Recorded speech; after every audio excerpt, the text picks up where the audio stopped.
Кочанскиот буџет не можеше да преживее без ребаланс. Градоначалникот Николчо Илиев побара од советниците итно кратење на повеќе буџетски ставки. Вкупниот буџет, кој се состои од основен самофинансирање, донации, дотации и кредити, се намалува за околу 42 милиони 600 илјади денари, односно 8% од вкупниот планиран буџет. Во делот на дотации имаме измена во одредени ставки, значи делот во основно образование, делот на плати се намалува, значи имаме прецизна слика за платите на вработените. Предлогот за ребаланс кочанските советници го поддржаа едногласно.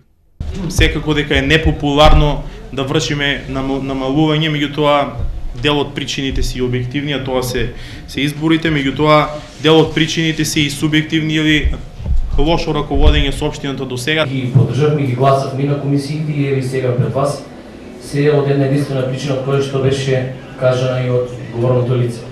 Бидејќи сметаме ние како советничка група дека оваа година, 2017 година, беше година која што направи голем проблем во делот на буџетот на општина Кочина. Една од причините кочанскиот буџет да стигне до ваква состојба е малата реализација на планирани приходи.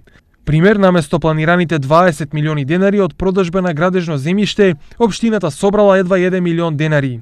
Ваквата ситуација најголем проблем направи кај основните училишта, на кои претходната централна власт наместо 30 им префрлила 16 милиони денари на име блок дотации.